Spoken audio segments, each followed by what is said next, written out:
Memang sih Jason, tidak gampang sebenarnya untuk membangun pikiran yang positif untuk setiap individu di saat informasi untuk berbagai hal itu mengalir deras membanjiri kehidupan loh. Apalagi juga ada gempuran sosmed juga ya. Nah, tidak semua ini bisa disaring dan dipilah-pilih serta dimaknai gitu ya. Belum lagi berbagai tekanan hidup misalnya membuat banyak individu itu berpikir negatif atau negatif thinking tadi. Dan parahnya ternyata pemirsa, mereka yang berpikiran negatif ini mempengaruhi yang lainnya atau orang lainnya di sekitar mereka yang diajak untuk berpikiran yang sama. Dan untuk membahasnya kita akan tersambung melalui sambungan virtual bersama dengan Joyce Manurung, psikolog klinis dan grafolog. Selamat pagi Mbak Joyce. Mbak Joyce, selamat pagi.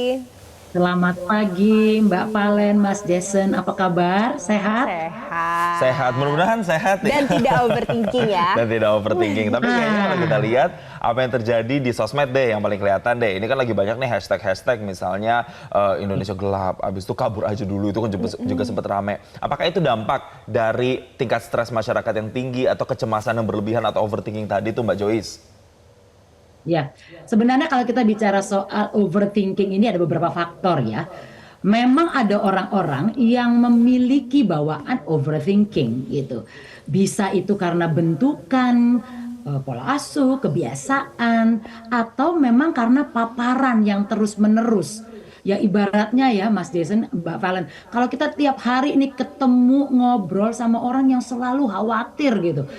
Nggak disengaja kita bisa merasakan hal yang sama kan. Nah, jadi ada tanda kutip nih menular gitu ya, poin saya. Kemudian ada orang-orang yang memang secara karakteristik itu lemah sehingga dia mudah sekali untuk mengikuti sebuah pola yang sedang viralkah atau menjadi ciri dari sebuah aktivitas, lingkungan dan sebagainya. Nah, ini yang sedang terjadi ketika kondisi orang takut berada di negaranya, terus pengen lari dari negaranya, itu terpapar setiap hari. Mereka itu mendengarkan informasi-informasi yang diprediksi itu akan menakutkan di kemudian hari. Nah, bisa dibayangkan orang-orang yang tadi saya bilang lemah secara personality atau dia memang punya pola itu sudah lama, kebiasaan yang mudah merasa cemas, itu jadi cepat tertular gitu. Jadi orang-orang ini tidak mudah untuk memisahkan mana yang betul-betul bisa menjadi realitanya, mana yang hanya sekedar kekhawatiran atau prediksi tanpa bukti. Ini yang membuat seseorang jadi merasa perlu melindungi dirinya. Nah, proses berpikir negatif sebenarnya adalah sebuah mekanisme untuk melindungi dirinya supaya dia tidak mengalami hal-hal yang dia khawatirkan. Itu sebenarnya kondisinya.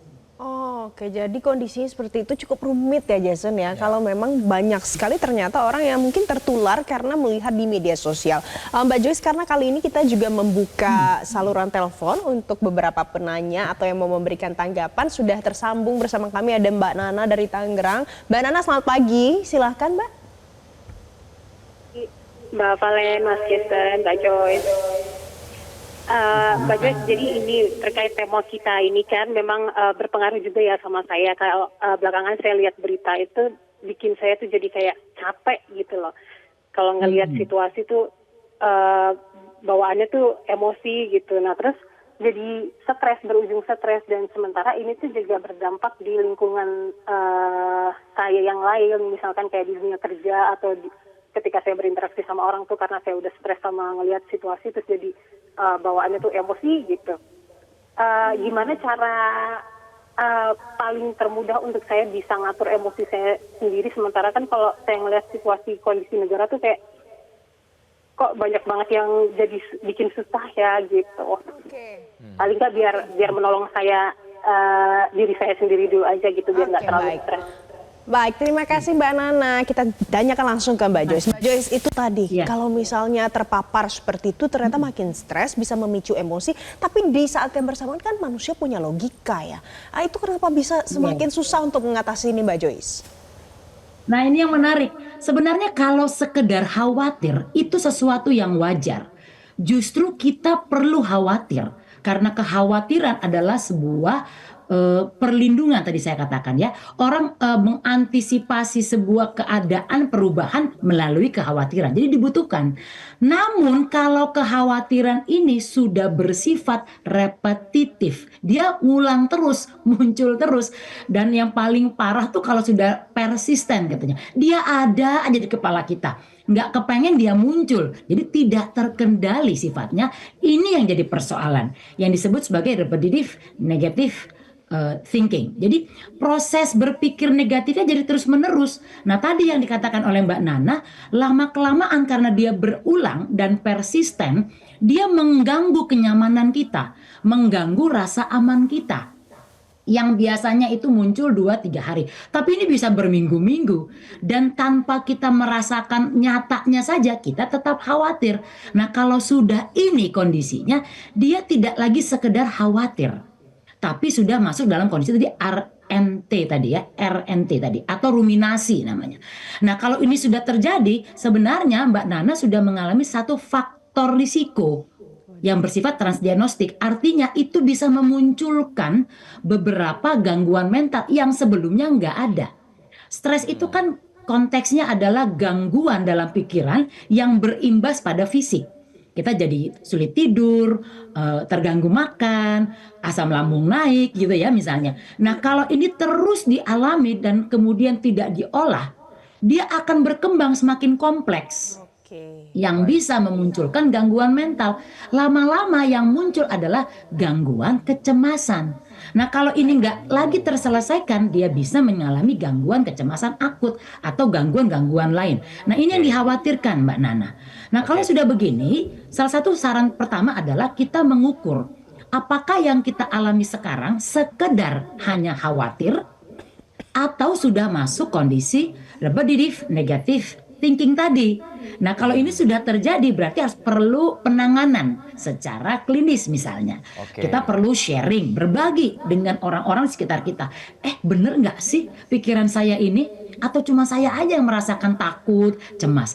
Karena kalau sudah masuk ke dalam kondisi repetitive negative thinking, sebenarnya ini adalah respon maladaptif terhadap kesedihan.